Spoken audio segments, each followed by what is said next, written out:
Well, I was sitting there in the sitting room one day and I seen my brother pulling up on a Honda 50. What the hell is he doing? So after a while he let me have a little spin on it. And I crashed it straight into the trees at the back of the house.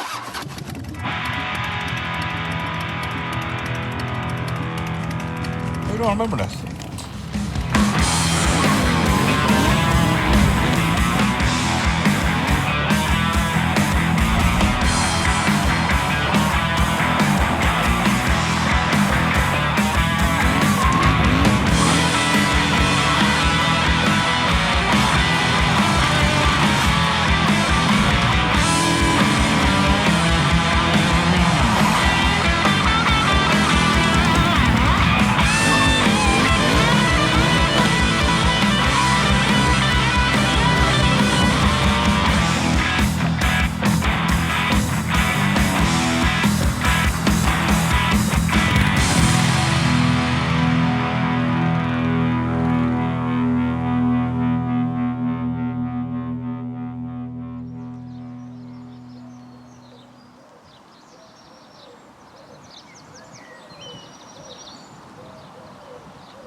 I was 16.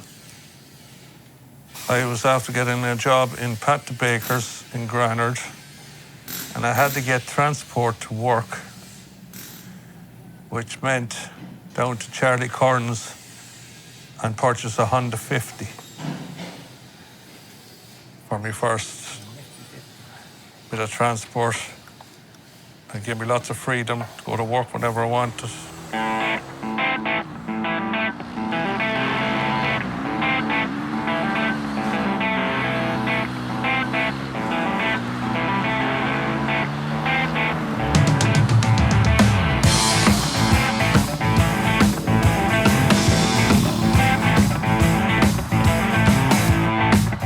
Really, from the age of 14, 15, started with a wee Honda 50, tricking around home on it, and from there on, I used to have them at the back of my home house, and then took us on, and my father come out and say, "You've gone up the road there flying." An hour ago, it was in bits on the street. To be honest, I'd have always been into the bikes. A brother of mine is in a heat season bike club, and he'd come to the school and collect us from the school. We'd always think we were fairly important when we'd run outside and everyone else was watching you hopping onto the back of a motorbike, and he was a hooer for being loud as well, so he'd be revving the shit out of it and looking off, and you just think you were special, so you would. I was probably the outsider when it came to bikes because I never had much dealings with them, but I was friends with some of the lads before the club started. And that'd be part of it. And then I would have had another uncle then in England, and he would have been very much into the bikes and still is and he's 70 odd years of age and he's still mad into motorbikes, and my father would have been at them too. We grew up with motorbikes. We had them from we were like that, 7, 8, introduced our man had them. We used to drive them in the fields, on the roads when we got a chance. It was in us, really, as youngsters. A bit mad.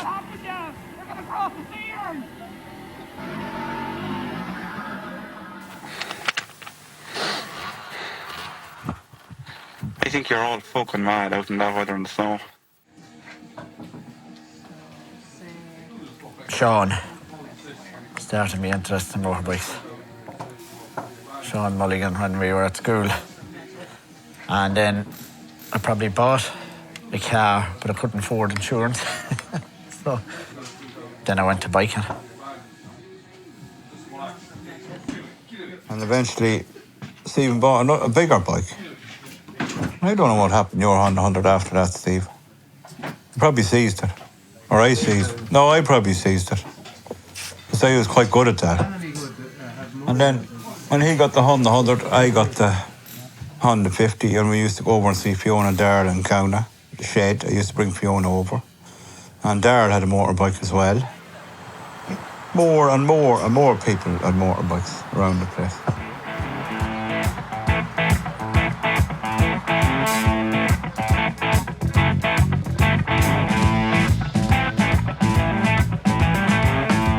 I've been on them and off them in years and not on them for a lot of years and come back on them lately again, and it's like riding any bike.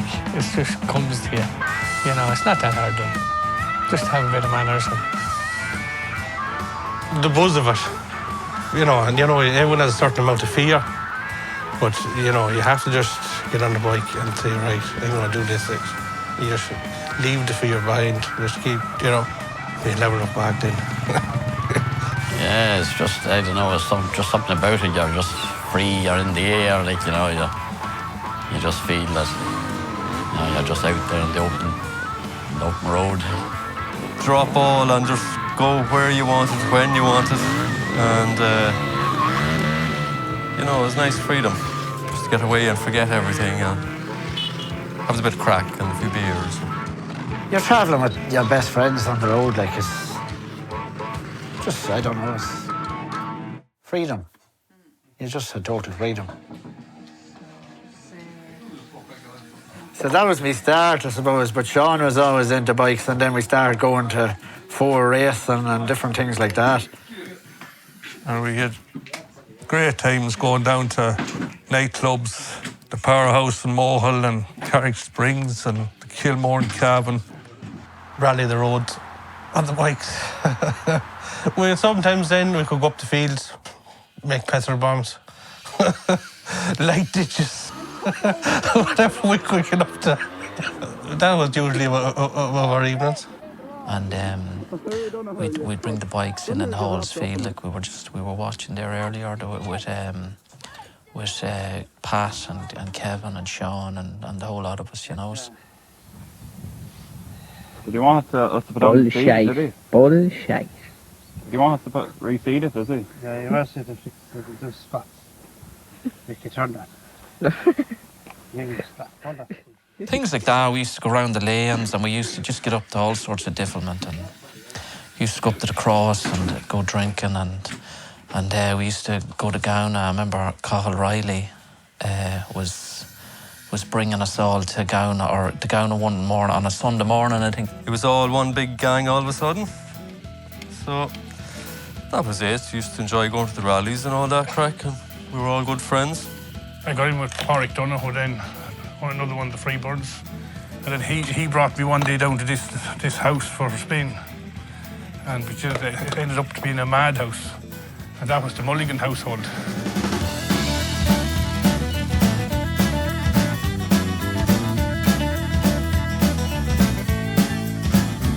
And away for the day on the bright side, I must take a walk upon the shadows of the early morning. I was taking away on the breeze to see my soul. You can do me, love me, I start signing. But I found me a drink, another leave outside like a lonely child. I found another lay you to bed. So I pulled up at a house in Crot called Mulligan's, and these about 10 guys came running out and jumped into the car, and that was about it. I think the first time I came to be in Crot was Nigel's 21st. I remember waking up the next morning and everyone asleep and all different people all over the floors. And then Pat making lots of noise the next morning. And he'd be waking us all up, maybe a bit too early, but to look at, we'd get by that bit of it. But if it's lovely here, you just walk in and sit down with all the kettle and watch telly till someone comes back. Someone would be probably in seeing Stephen or something, so.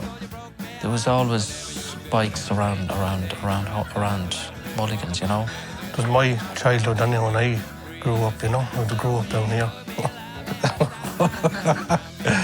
So Pat used to see it, yeah. Yeah, so that would have been the first time I came to Crot. And then it kind of grew from that, and the club started from then.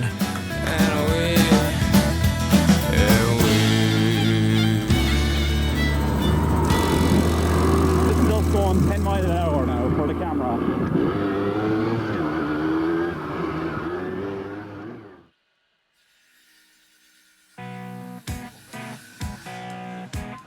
Motorcycle club, look at it's kind of all friends, close friends, family.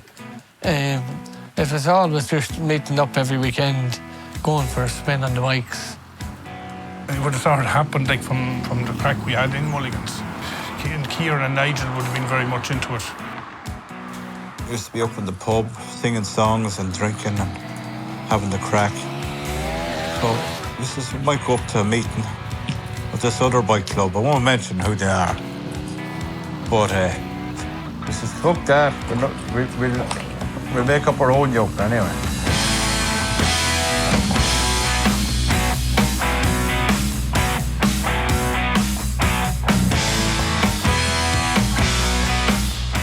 And I suppose then the three of us, and myself, and we would have started into it and getting the things going and stuff like that. But then everyone else followed in fairly quick. And We decided to set up that Freebirds as a friendship club, you know, just because we were all hanging around together on bikes. well, it just there was actually so many of us together that for us to go into another club, no one would want you all together. You know, so our best bet was just, look, we were a club, we're a family as well, so we just kind of all went together, and it kind of was a natural thing. It kind of happened itself, really. And More lads. I remember young Kev Mulligan coming up to me and saying, how do I join your club? He says, you just have to hang around with us for a while and see how you get on. And if everybody gets on, there'll be no problem. And next thing he landed with a jacket like mine and the whole lot. What the hell, I used to just be up in the local pub up in the cliff, and used to meet all the Mulligans and the Freebirds. They were at the time, they had set up the club, and I just wanted to be joined to them, so I just done a few meetings and just got in there, and they accepted me, and all was history after that. We nearly met every Friday, and then that'd be coming up to a rally, and then before that it would have been every other Friday.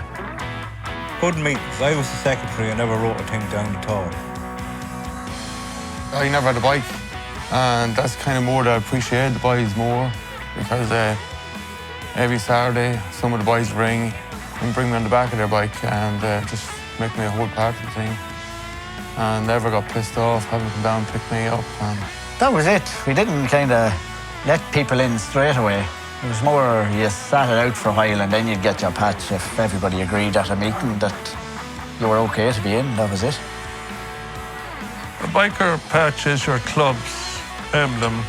It's a design and the name of the club. Sometimes it says where you're from. You're easily identified on the road and in the bike events, rallies and things you'd be going to.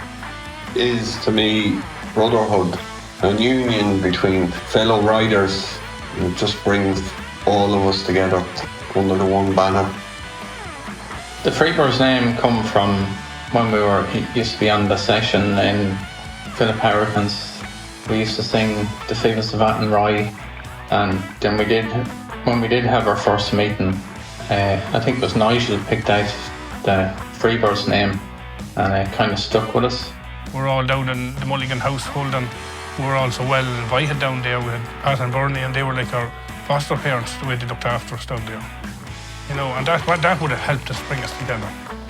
And because no one else would have been coming down at that time to the Mulligan household, and we'd be all together in as if it's like our own little house and our own family, and that's how we ended up in the club ourselves. And it was nearly more friendship club than it was bike club, because there was lots of lads. None of us had bikes. There's only a few of us with bikes, and then we just kept it as kind of like an extended family job. Is what we started.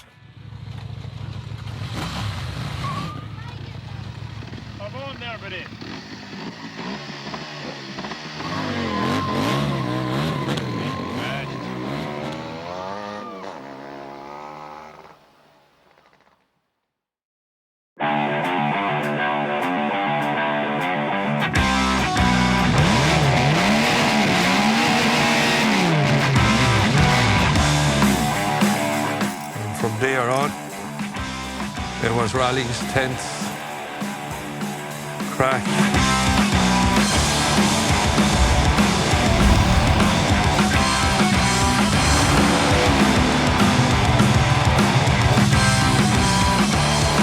motorbike rally is it's a great night out. We done lots of them all over Ireland, toured all of Ireland. Everywhere you went was just, everyone was the same, everyone was just easy to talk to. I suppose the whole idea of the rally, you could be meeting, we would have met fellas from all over the country, and she made more friends along the way, and it was all just meeting people. If we were running rallies, that you got support for your own rally, but plus the crack was the main bit of it, and then looking at everyone else's bikes to see what other bikes were there, and it was just a big party.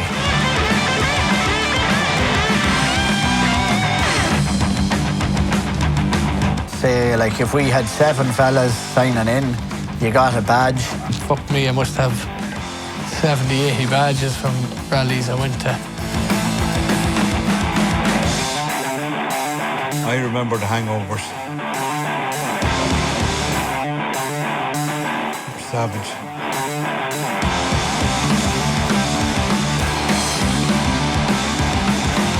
We won loads of trophies.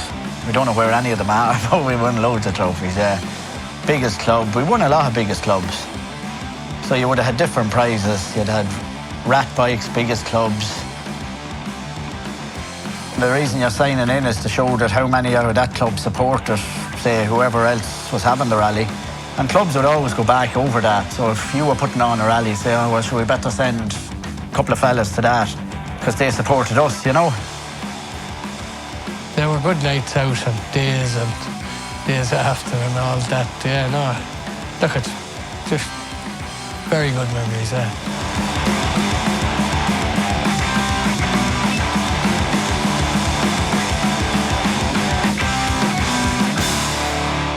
We were busy back then, doing lots of things. Not just bike rallies and going to the cinema, stupid stuff like that. You know, normal stuff. And then, actually, you know what happened then?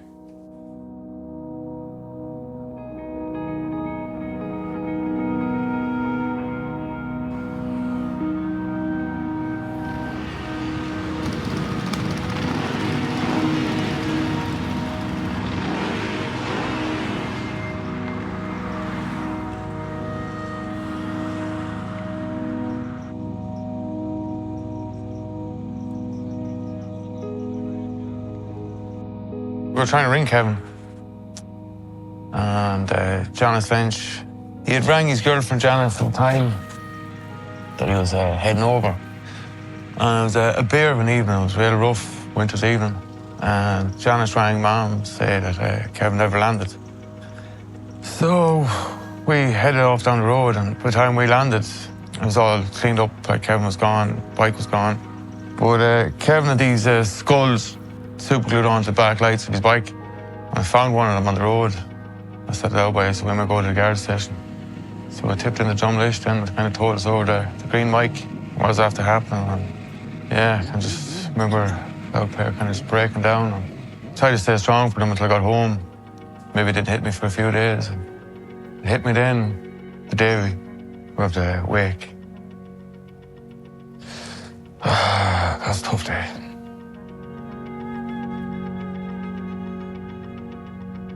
The night he died, I was at work and I heard it. And I couldn't believe it. That's the one that was sold. There was a good crowd at his funeral. We had a lot of bikes in front of the hearse. Guard of honour, we did a guard honour for him. And Kieran was, and Mickey was in the front. Or was it Mickey and Pádraig? And I was behind as usual. But I was very sad.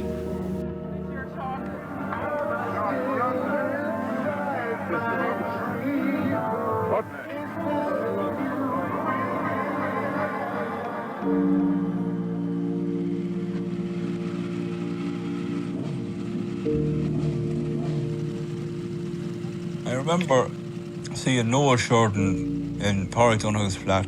There was a bit of a skylight above the door. He climbed in through that because I had my door locked. He came in and he woke me up. He opened the door for Daddy, and Daddy came in and he told me. And that's the worst joke I've ever heard in my life, because it was April Fool's Day. I wouldn't believe him anyway. And then I seen my father's face and I went, oh, jeez. And no, it went very hard on us all. It was a very hard thing to hear, but... I was at home. And my mother and father's living it now, but we had it. And actually Nigel was staying with us as well. And because we were all out the night before, so that night we went our separate ways. And then we got to 7 o'clock, I think Cahill came up. And said, after finding Sean. But that night I had a dream that we were out looking for him. I had known at this stage, that Sean had crashed the bike. But whatever just went on, in my head. And it's a while after I came back to me and I said, I dreamt that we were out looking for him. But we got the word in that morning. He was one of our favourite people anyway, So...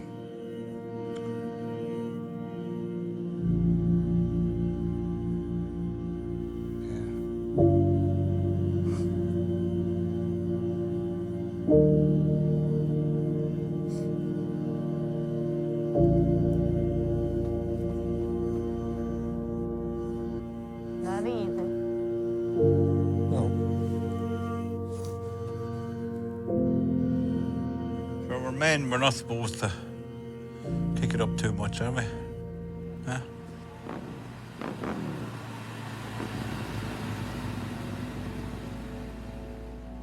So Noel was Noel. So he was as bold as they come, but he just loved the crack. So he did. Like Noel and me, I don't even know how we got to be such friends, but we were in the last 10 or 15 years. We just we were just so good of friends. And even though Noel was a person that was away, and he was in America, or he was in so many different places at so many different times. He'd been home more often than the boys, things like that. And he'd be nearly living in my house then when he'd be home, and we were just so close, And he was such a good sort, And we just loved him to bits. So it's another best friend. It's another big loss. You lost Sean and you lost Kevin, and Noel is more raw because it's in the last couple of years. It's 20 years from the boys was killed, so it's a long, long time. But Noel is so hard because it's just over 2 years ago, so he just brought a lot of joy to my life, and and me and him just done lots of different bits together, and he was always helping and just devilment and between the two of us, and so we were just very good friends, and it was a very hard loss,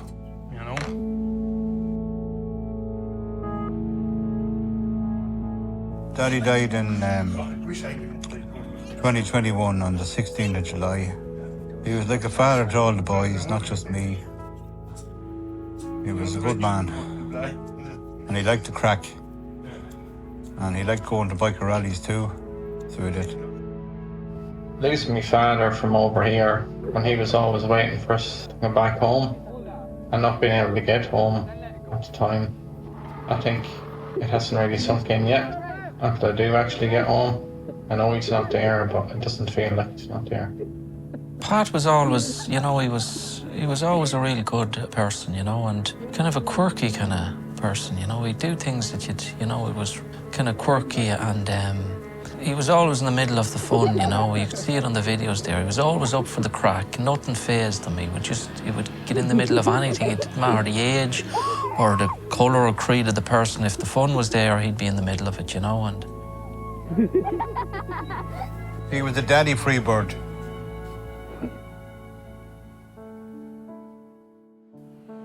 We all kind of had that connection, even though it was through tragedy in one sense, but, it's still a connection that we all have and we all share.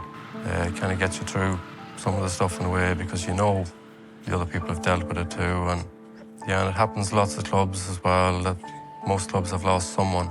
So it's something that brings probably all clubs together too. Everyone knows that the next club has gone through it and we all try and help each other deal with it, you know, as best we can. Yeah, it's really tough. Oh, sure, look at the pain is there. I don't know, that it's very hard to explain it to someone you're, I suppose, looking at nearly half your life and then he's gone. Or the first bit is, I say, the shock. And then after that, it's kind of the loss of, which put a big gap in between all of us, because we kind of probably all blamed the bikes and blamed what we started off. I'd say I had a bit of guilt because I would have been there from the start of the club. So maybe if they hadn't been in it, which was kind of bullshit too, because Sean would have lived on a bike anyway, and Kevin loved his bike too, so even if the club would have never started, but it still didn't stop you blaming yourself. I think when someone dies, someone always tries to blame someone anyway, or blame yourself. It's just a part of grief, I think, that all of us probably done that anyway in some way. After Kevin dying, the boys came down and kind of put the old shoulder around us all and kind of helped us out. After a while, we got drinking with them and just enjoyed their company more or less. And then we just became really good buddies, and we kind of, for a long time, were unacceptable, like, one part of it. So we were a good unit of lads at the one time, yeah. Well, it's definitely when you lose someone so young and you haven't experienced loss, it's definitely time. I know people say time is a healer, but you kind of have to go with your feelings and your emotions, and it'll come in waves, which will be very strong at the first few weeks and months, and more frequent, these waves of grief that you'll get. And you'll just feel terrible, like. But eventually, over time, down the line, them waves of grief become less, and eventually you do get through that. Talk about it, you know. Talk, it's a big thing. Don't just keep it all bottled up inside. Talk and remember the good times. That's what I used to get through in the crack we used to have, you know. So that's the way I got through it. We were all so close, like family, as friends. You know, you never think one day the one's going to be gone and that's it. You're never going to see them again. That's really hard, you know. I suppose the only thing about being in a group, we all knew we were all feeling the same thing, and that probably helped a bit. You know, it probably helped a lot. You didn't have to talk about it because you knew everyone was thinking the same thing, and you still think back and you wonder what it'd be like if they were still here. But that's life. You just don't know what's around the corner. I wouldn't show me emotions that easily, you know, but everybody goes through that, whatever they call it, when somebody dies, that process, dealing with it. And I suppose I just take it every day as it comes and don't dwell on it as such, but, you know, just it'll get easier, get better, it'll be grand. When our father died, just showed you how many friends you have. And when any of us died, or any of my brother or friends, it's a great community to be in. It's not everybody has that. Some people have nobody. Maybe if you're feeling sad and grieving about somebody, just remember there's other people out there that care about you, and you're not alone. And here's to all the Freebirds out there. There's more than us. That's it. Our Freebirds club would be very much a friendship club, as much as it is a bike club, you know, and that's why times there's some of us that's in the club wouldn't have been on bikes for a few years and things like that, but I would never consider that the club was dormant or anything like that. We're always together, even though we had gone quiet for a wee while. But it never there. We're always there as friends and always consider ourselves Freebirds, and we probably will the day we die. There's too many of us gone now, and we have to try and keep each other safe now. Yeah. We're going to put on a good show for the boys. So you can't keep being in that kind of doom and gloom. You have to get on with it, move on, and not bring everyone else down, you know, around you. So all you have is your memories of that time, and just keep thinking of the good times. That's what I used to do. You do come out the other side, you know. You definitely do, you know. It's hard the days, tomorrow will be a bit easier. Maybe the next day a bit easier after that. You just take one day as it comes, I think. But everybody has their unit. Every day you go out on the bike, you always think of Sean Mulligan, Kevin Mulligan, Noel Sheridan. They were always part of the club and riding the roads together, so they will be always there to this day, you know. Talk to people. Talk about the good times you had. Make the best of your life. Do what you can. Don't try too hard. And enjoy life. Oh, that they're gone now, your life completely. You just have the memories left. The fact that you'll never see them again.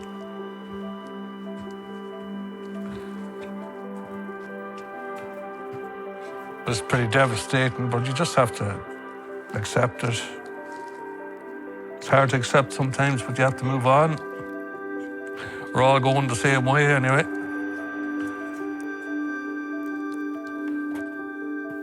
And maybe in the afterlife we get to do it all again.